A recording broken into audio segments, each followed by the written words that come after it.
want to do a review on my 2016 R1. So I've owned the bike for a little over a month, and it's got 1,583 miles on it right now.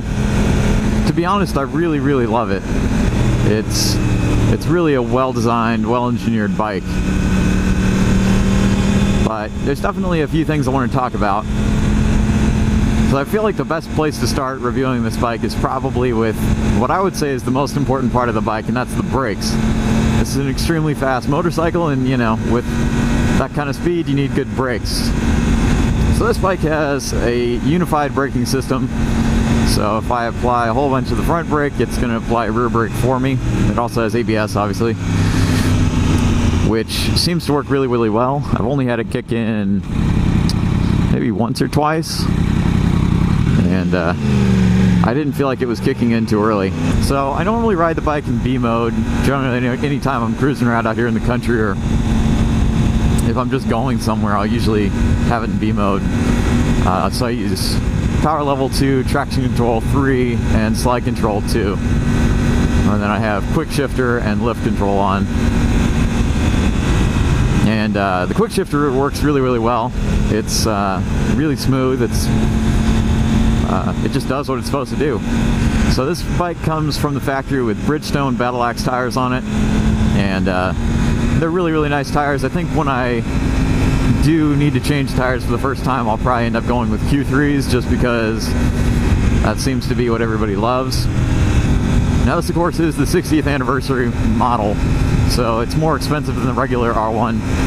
And in other countries it comes with an Akrapovic slip-on, but here in the US you have to add that on your own, which I did. And I also added frame sliders, but those are the only two things I've done to the bike so far. So the controls and the way the handlebars are positioned on this bike is really, really nice. I think it's not super comfortable, but it's definitely right for this kind of bike, for this type of aggressive bike. And the controls are all pretty well laid out, I think, with your mode select buttons and your scroll knob over here. It also, of course, has a lap timer up here. That's this little trigger looking thing. So fuel economy on this bike is not the best in the world, but then again, what do you really expect? The seat is, I guess, somewhat comfortable. It's definitely a very aggressive position you're in. I mean, not super aggressive, but you know, kind of what you would expect out of a leader bike. So another thing is the mirrors. These mirrors seem to be really nice. They don't have a lot of vibration. And I know some people take the mirrors off. Of course, my turn signals are integrated, so that's kind of hard. But yeah, I've never really understood taking the mirrors off. It's just kind of, to me, it just seems like you're taking away functionality. I know a lot of people complain about the way the front of these things look. Some people love them, some people hate them. I know some people say the two headlights down below look kind of stupid, which I guess they might, depending on how you, depending on, I guess, what you think looks good. I really like the look of this bike. If I didn't, I wouldn't have spent, you know, a whole bunch of money buying it. They seem to function really well at night. You get a good amount of light. The high beam works really nice. You get a good amount of illumination, which is definitely important considering I ride out here in the country a lot where there aren't any street lights and there's a lot of deer. So headlights are really important to me.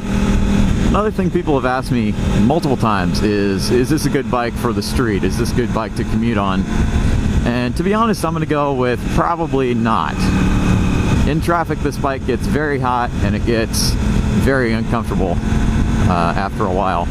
In my opinion, if you're looking for a 4-cylinder leader bike, so not including things like the Tuono, because that's a V4, I'm talking inline 4, so not the Super Duke, I would go with either the FC10 or the BMW S1000 single R. I think those are both really, really good inline 4-cylinder leader bikes that can be used on the street for commuting. So the next thing I wanted to talk about is the power this bike has and the torque.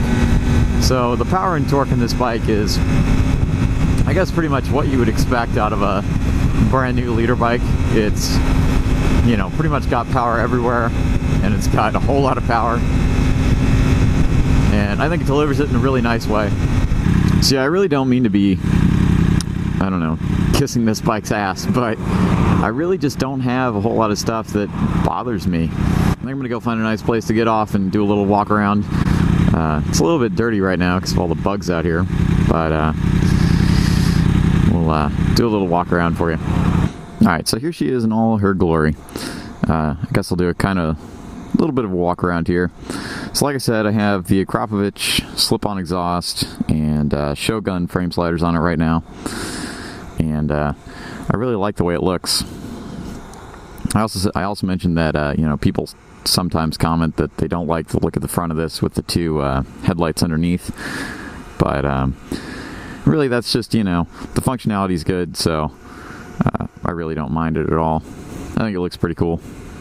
Some other people also said I shouldn't have gotten the 60th anniversary one with the yellow, but I really like it. So of course it has the gold wheels, which are pretty cool. I also like the way the back seat here looks. I think it's pretty cool.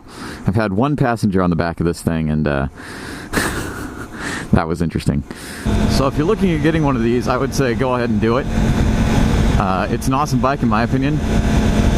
And yeah, that's pretty much it. So if you enjoyed the video, make sure to like and subscribe. I upload new videos every Sunday and Wednesday. And have a nice day.